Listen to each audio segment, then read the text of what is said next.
আমরা এখন অরেঞ্জ গার্ডেনে এসেছি।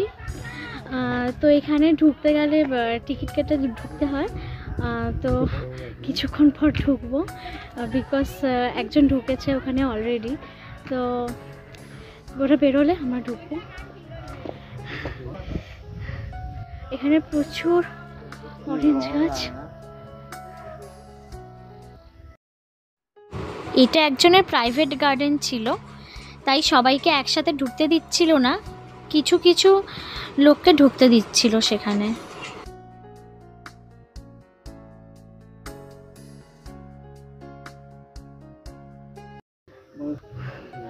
অসাধারণ ভিউজ এখানে, প্রচুর প্রচুর অরেঞ্জ গাছ। এইটা দেখার জন্য মেনলি এখানে আসা শিলংয়ে।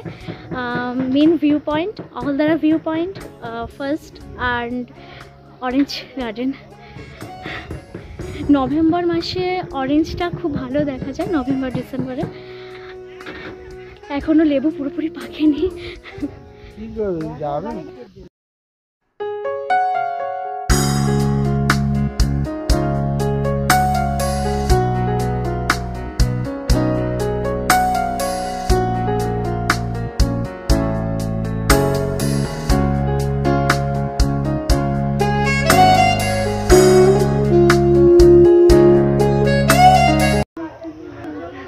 তবে এখানে আসার পর থেকে কাঞ্চনজঙ্ঘা ভিউ আমরা সব সময় দেখতে পেয়েছি।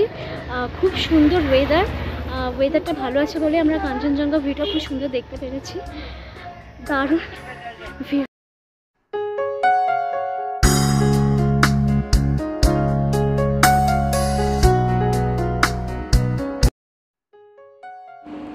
এখানে এক একজনের টিকিট নিয়েছে পার পারসন 50 টাকা করে।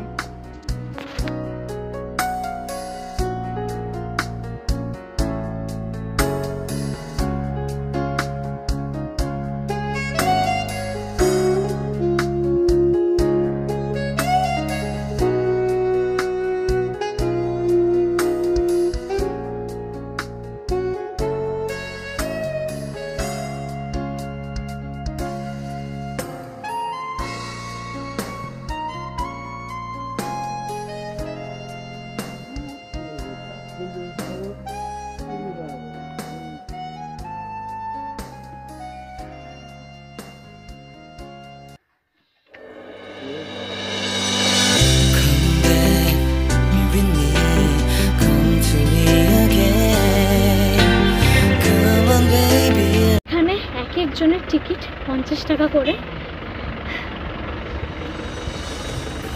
পুরো এটা গার্ডেন, অরেঞ্জ গার্ডেন।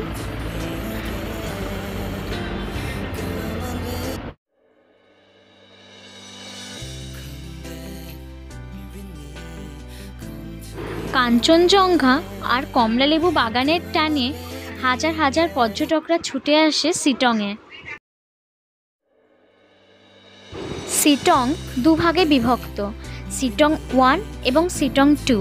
শিলং 2-এ আছে একটা যোগীঘাট ব্রিজ, যেটা কিনা শিলংকে কেন্দ্র করেই গড়ে উঠেছে। এর পরের গন্তব্যই ছিল সেই যোগীঘাট ব্রিজ।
এটা হলো যোগীঘাট ব্রিজ।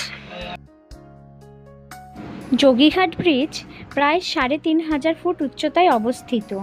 কার্শিয়াং পাহাড় এবং মংপুর পাহাড়কে যুক্ত করেছে এই যোগীঘাট।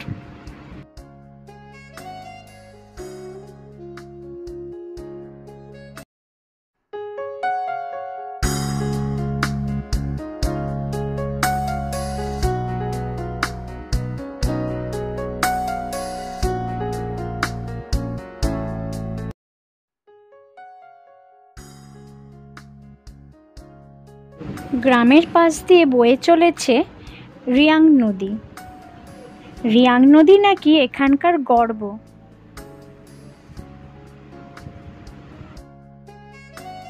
আপনারা চাইলে এখানে হোমস্টেতেও থাকতে পারেন।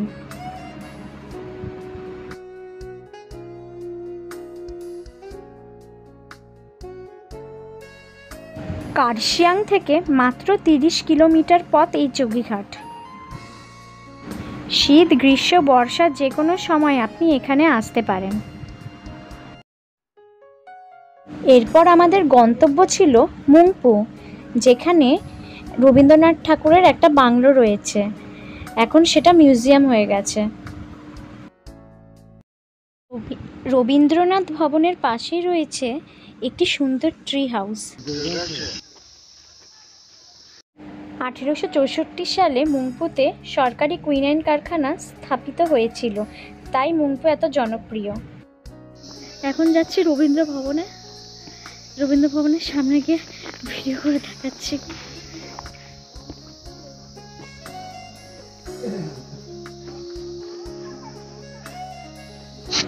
রবীন্দ্রনাথ ঠাকুর 1938 থেকে 1940 সাল পর্যন্ত এই স্থানটি পরিদর্শন করেছিলেন।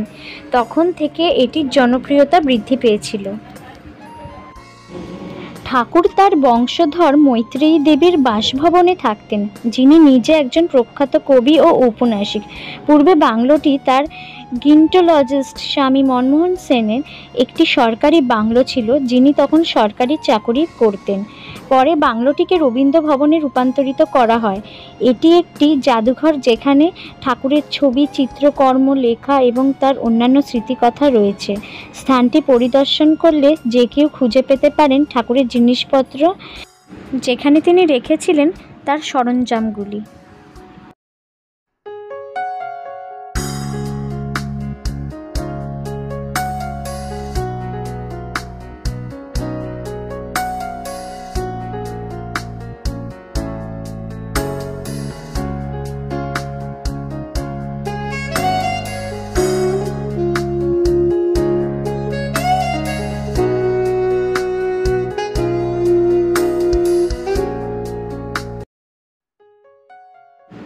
পাশেই রয়েছে খুব সুন্দর একটি বাগান।